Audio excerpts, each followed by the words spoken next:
Hello everyone, my name is Karthik.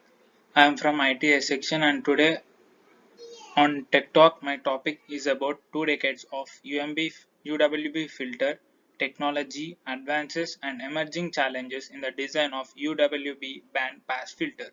So let us know what is UWB filter and its technology and its emerging challenges in the design of UWB band pass filters in the further slides briefly. So let us go into our topic. First, let us see the abstract.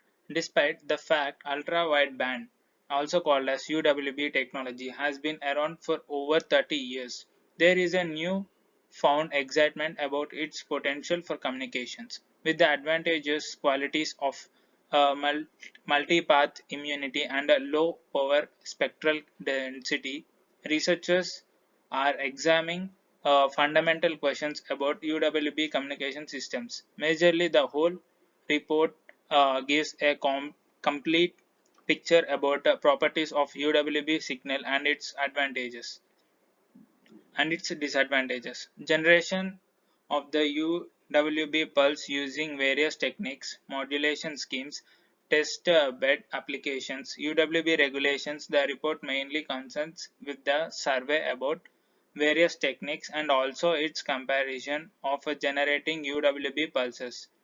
Using various components, this is a general description of on various modulation and demodulation that demodulation scheme that are relevant to UWB technology and its various applications concerning different fields.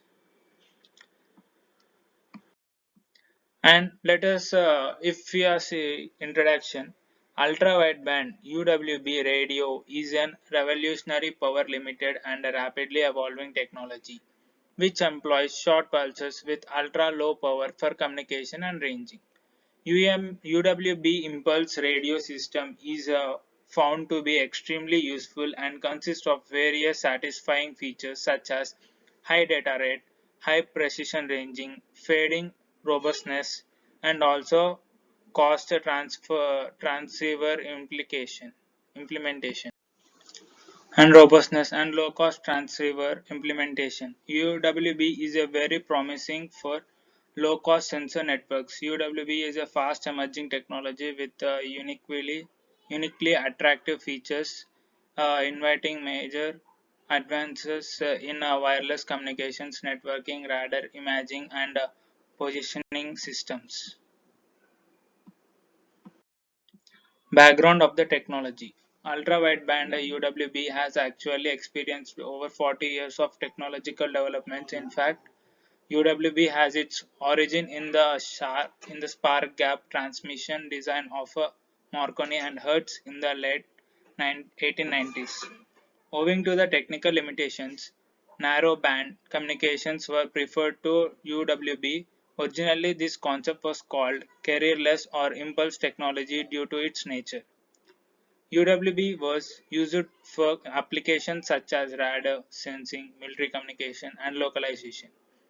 A substantial change occurred in February 2002 when the Federal Communication Commission issued a report allowing the commercial and unlicensed deployment of UWB with a given spectral mask for both indoor and outdoor applications in USA. This wide frequency allocation initiated a lot of research activities from both industry and academia. In recent years, UWB technology has mostly focused on consumer electronics and wireless communications. Overview of ultra-wideband communication. Ultra-wideband radio communication is used for short to medium range communications and positioning applications. UWB technology has been around since 1960s when it was mainly used for radar and military applications. The American Federal Communication Commission has published a first report on this subject where guidelines are given as to what can be expected from a regulatory point of view, and it is expected that European regulatory body issue similar restrictions The key limitations of wireless communications using UWB are: maximum average is minus 41.3 dBm per mHz or 75 N words by mHz. Effective isotropic radiated power in the frequency range is 3.1 GHz and 210 to the 10.6 GHz for indoor applications. Even lower maximum EIRP for other frequency bands, especially for GPS bands, peak to average ratio PAR of maximum 20 decibels. The upper boundary is a designated FH and a lower boundary is a designated FL. The fraction bandwidth BF is defined as BF equal to 2 into FH minus FL by FH plus FL. So this is the diagram and the graph. The importance of UWB importance. The design objectives of UWB communication systems can be seen from AWGN channel capacity as given as the Shashon's theorem. C equal to B into log 2 into 1 plus SNR, where C is the channel capacity in bits per second and B is the channel bandwidth in hertz and SNR is the signal to noise ratio.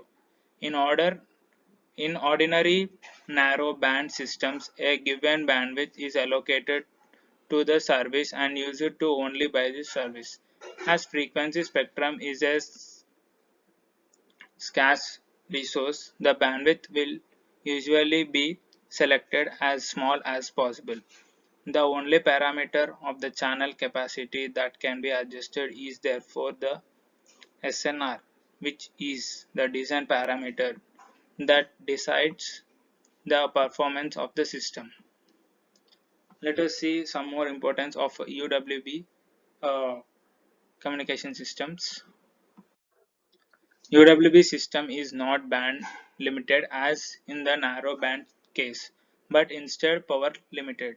Channel capacity increases proportional with the bandwidth. Trading bandwidth of for SNR is advantageous. That is, SNR is considerable. Another benefit is SNR becomes so low that the channel capacity increases almost proportional with the SNR, making efforts into improving the SNR more beneficial than NB systems. Require excessive coding to fulfill given quality of service demands. These are the importance of UWB uh, communication systems. Let us know some more information about UWB in further slides. Drawbacks of UWB. Perhaps the most limiting factor is the power restriction that limits UWB operation to about 10 meters at around 100 Mbps. Other UMB systems with either short distance and higher bit rate of longer distance and lower bit rate are of course also possible. The current interest in a UWB system is troublesome to generate and modulate these short pulses up until now.